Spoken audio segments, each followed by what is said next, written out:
Meteorologists are at a loss to explain what is causing this weather and why it has taken quite a while.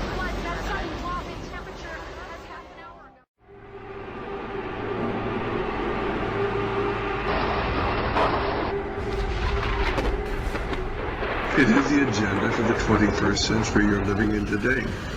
For a brave new world where everything that you cherished and held true will no longer exist. It is a whirlwind in the wilderness that opens up the suffering of Turkana people, both animals and human beings taking in the hard times. Their face telling it all, their alternative meal being the beast of burden. However, the county government says it is in control of the situation and is doing all it can to supply relief food. Meanwhile, Ahadi Trust has launched a program to distribute food to the vulnerable across the country. According to CEO Stanley Kamau, the organization will distribute food worth 15 million shillings in the next 3 weeks.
It's not your imagination. The snow in the northern U.S. has been bad these past few years. Parts of New York are already seeing record totals, and it's not even winter yet.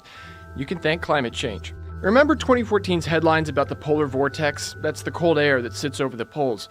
Melting ice has shifted and weakened it, and researchers think that can contribute to cooler temperatures. A weaker polar vortex also leads to a more erratic jet stream, which research shows causes colder weather when the air dips south. And when La Nina shows up in the Pacific, it tends to cause colder temperatures and precipitation in the northwestern U.S., and that's exactly what NOAA is forecasting for this winter. Enjoy using snowballs to argue against climate change while you still can, though, because the research suggests in the long term, snow and cold weather are going to get much rarer. It won't happen immediately. Forecasts show winter storms might actually get worse before they lighten up. But the average global temperature is climbing, and as it does, cold weather events will get less likely. By the end of the century, for every day of record cold we get, researchers expect we'll get 15 that set record highs, and snow cover in the northern hemisphere will start to disappear.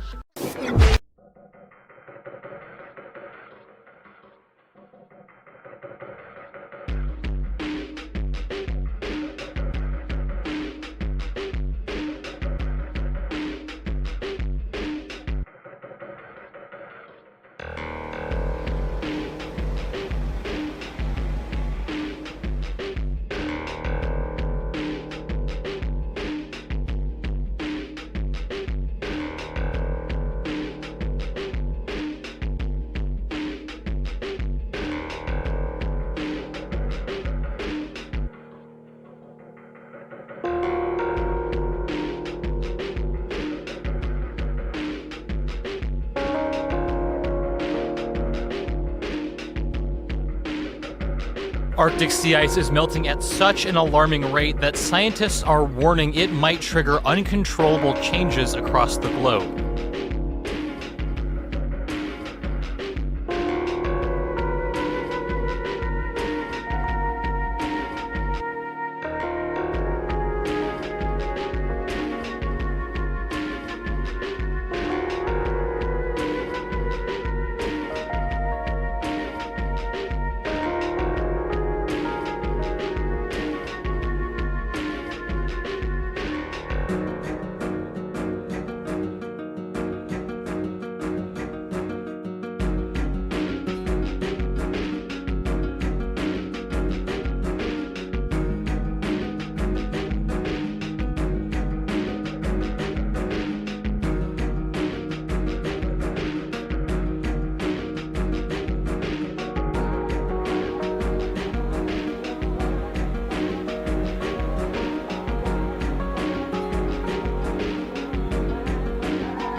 Otto was the first hurricane ever known to have hit Costa Rica, and it caused a national emergency to be declared. In a tweet, Costa Rica's president said that at least 9 people had been killed and 2,500 evacuated. He declared 3 days of national mourning. At least another 6 people are also known to be missing. Otto battered the country with high winds and torrential rain after it arrived on Thursday morning. Severe weather caused by Otto killed 4 people in Panama earlier in the week. Now an extensive cleanup operation is underway, and among the debris, 1 dog was rescued. After leaving Costa Rica, Otto weakened into a tropical storm.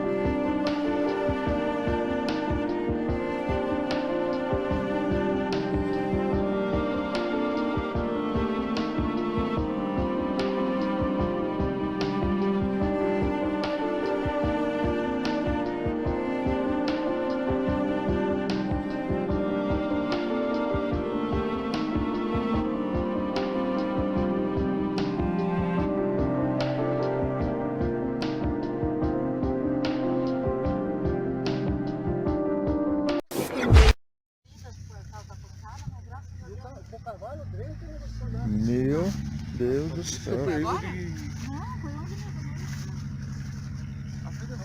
Foi. Animal na estrada? E o que não falta é animal na estrada. Não fez nada nele. Agora acha o dono do cavalo. É isso que eu quero ver. Onde que eu vou achar o dono? Acha o dono.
where problem solving can be fun.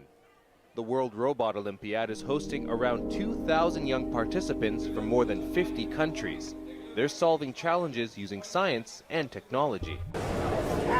It may look like child's play, but these young minds are honing their technical and problem-solving skills, promoting their passion for science. It's very interesting if you do it. Once you get into it, it's very addicting. You want to see it work. You want to see it happen. The participants range from primary to university students, facing off against their peers from around the world. This competition is not just meant to show off the technical skills of these students. This year's theme is challenging them to use their creative and problem-solving skills to benefit the environment. Welcome to our booth. Such as reducing waste and promoting recycling. That makes for some simple and clever concepts, such as this machine to turn a waste product into building bricks. Polystyrene is very harmful to the environment. If you burn it, it will pollute the air. And many animals will mistake it as food, so that's why. Some students may get more help than others from teachers and parents. Organizers say the Olympiad experience exposes students to projects worldwide, planting the seeds of knowledge. Now imagine these kids, when they go to college, what kind of awesome solutions they can bring. So we have kind of changed the way a kid thinks, the way the kid assimilates knowledge and processes it. So that is what the outcome of these projects is, to me. Organizers acknowledge that hosting the event in India highlights how many Indian schools don't have the resources to send their students to robotic events like this. However, the Olympiad is being used to attract private sector funding to pay for high-tech resources in remote and poor schools. President-elect Trump easily won the Electoral College vote, but still thousands of liberals across the country don't want to accept him as our next commander-in-chief. Breaking tonight, Hillary Clinton's campaign announces it will join Green Party candidate Jill Stein's presidential vote recount in 3 pivotal states, even though Hillary Clinton has already conceded the election. President-elect Donald Trump won Michigan, Pennsylvania, and Wisconsin by just over 100,000 votes.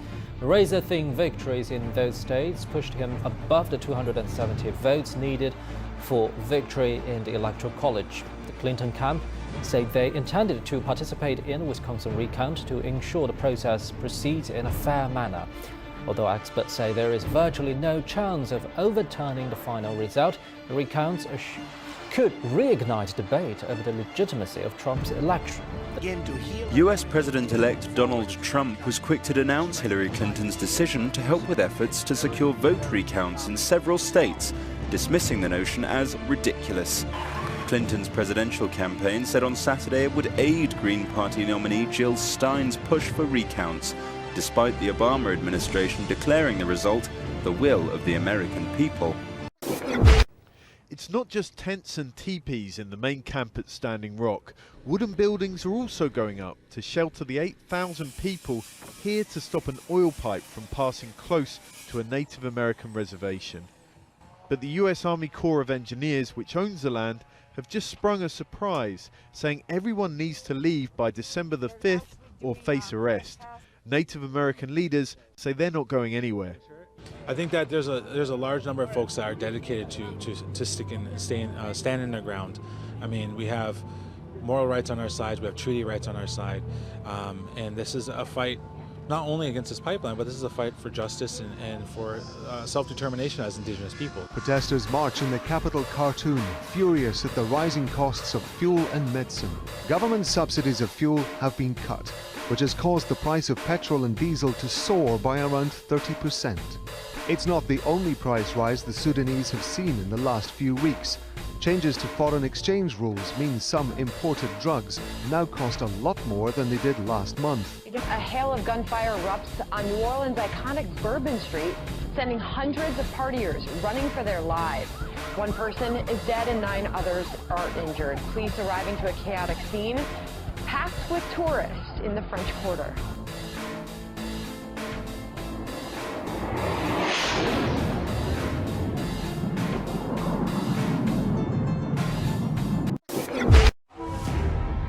We do stand on the edge of a great new era. We built this great industrial powerhouse. The whole idea of industrial capitalism in the West, government that was going to invest in infrastructure. It is a time for pathfinders and pioneers. What happened to the American century? The share of income that we put into infrastructure has gone down starkly. If you travel around the country, there's just not that much that's new. What happened to America's ideal of progress? All these things that had been established after the Great Depression fell apart. You'll see that whole streets are just closing down. A community that's undereducated, underemployed. Baltimore was a blue-collar town. Now the air quality is wonderful because there's no industry here anymore. It's beyond light. Detroit had a population of about 2 million people in 1950. It's now a little over 600,000. A huge percentage of the budget goes to the military. This is an economy that's based to a large degree on killing people. If you were to cut the military budget in half, we'd have a depression in the United States. So they're literally working full-time and making poverty wages. You have 1,600 vacant houses. It's insane. They said, let's save a few dollars and pump the water in from the Flint River. Decades and decades of being ignored. Americans are finding themselves in a desperate situation. They're new states. A lot of talented people here, but you will never know because of the reputation we got. If you're an entrepreneur right now in America, the last thing you want to do is take risks. This is not a world I want to take risks. America is not the pillar of democracy and freedom that it was once seen to be. Here we are, naked in front of the world. It's a real tragedy.